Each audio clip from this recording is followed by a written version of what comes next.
Alright guys, welcome back para sa ating part 2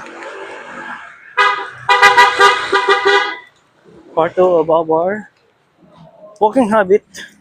Yun. Kanina, dun ako sa Magallanes. So, dito tayo sa Barangay Bangkal, Makati City. Banda rin lang kami ng Bangkal tsaka Bangal, EDSA, tapos Malibay. Kaya, walking habit tayo.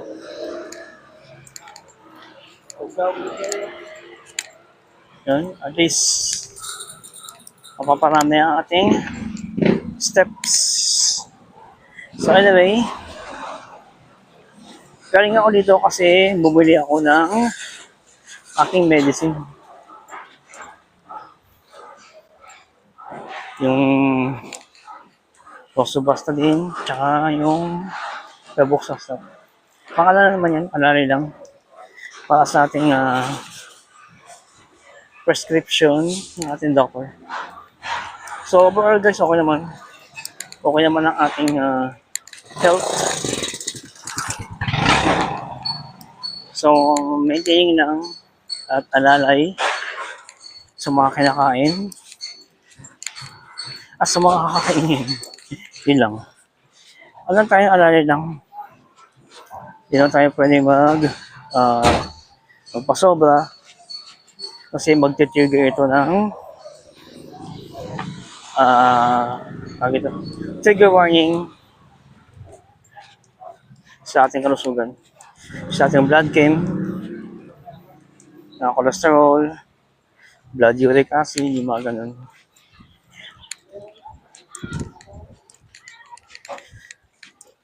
So, yun lang, tamang kwento lang tayo for today habang naglalakad. Yan, isa to sa mga magandang lugar. Kasi bundle lang to ng lugar namin. Bangkal, tapos nga yung Malibay. Tapos magkapit-bahay lang kami. Magkapit-bahay lang ang Bangkal at Malibay. Yan, speaking of Bangkal, alam nyo na yan? Street Boys, Jong Hilario, tapos Malibay si Buwang Navarro. Yun.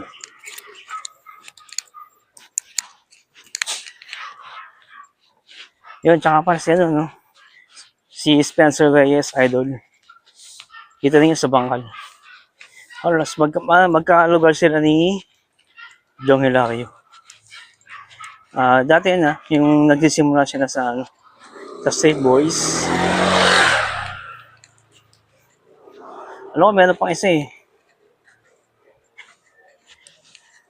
Hindi ko alam kung sino. So, anyway, yun ang sharing thoughts, sharing experiences sa ating pang-araw-araw na ginagawa. Yun nga, na-mention ko rin sa trabaho. Wala pala ako. So, punta naman tayo sa benefits ng trabaho namin.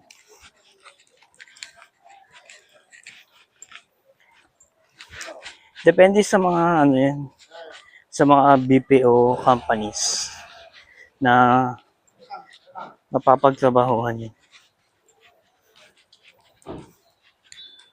Oo. Sa totoo lang kahit paano, thankful naman ako sa aking trabaho ngayon. Kahit paano, yung benefits ang nagpapatibay. Yung health card, yung HMO na meron kami. Malaking tulong na yun guys. Kahit paano, libre yung consultation, libre yung lab test. Gamot talaga yun ang babayaran mo. So, ato pa yung gamot na bibilin. Kasi yung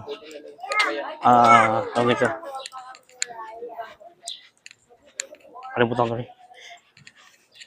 Yung reimbursement sa gamot ay sinasama na yun sa ano namin, sa sahod. Kahit pa paano, malaking tulong na rin. So, yun, check-ups, lab tests, cover na rin ay aming HMO. Ang aking HMO ay MaxiCare. Depende sa company kung anong katayap nilang ano, HMO. Nung nagsimula ako, cover ko si Airpot, cover ko si Mami, dependent ko si yung bunso namin. Nung ano pa siya, hindi pa 22. Yun. Since nagtatrabaho na siya, yun. May sarili na siyang health card. So, ngayon kasi 66 na si Mami. So, ano na siya? Out of age na siya sa MaxiCare. Pero, nagawa ko naman ng paraan yung health card ni Mami. Which is yung ano ngayon. Yung MaxiCare Prima.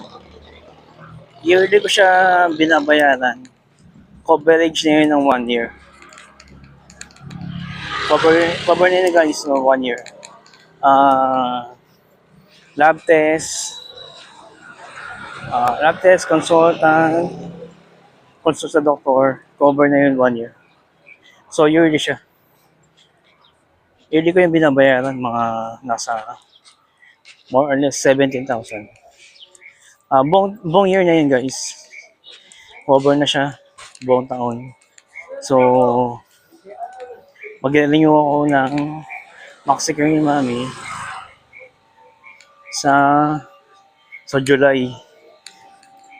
Kasi July yung ano ko yung niregister ko si Mami yung last year. MaxiCare Prima.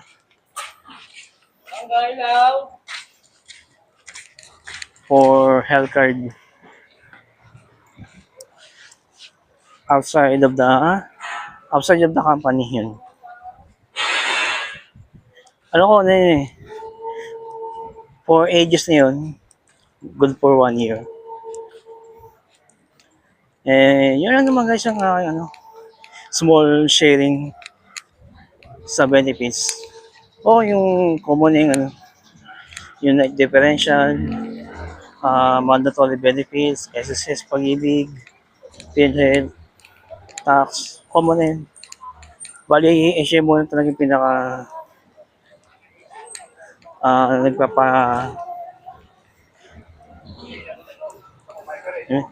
pinaka-benefits namin. Siyempre may ano pa rin yun. Yung Radimat may kasama yun, common yun. Yung pinaka-HMO yung masasabi kong malaking tulong. So, maybe that's for today guys. I'll see you the next one. Kindly please like, share, subscribe my YouTube channel for more updates and life experiences. Maybe bilhin po ako sa Mercury, yung gamot ni Mami. See you po. I'll see you the next one. God bless all. More power to all of you guys. Have a good day po.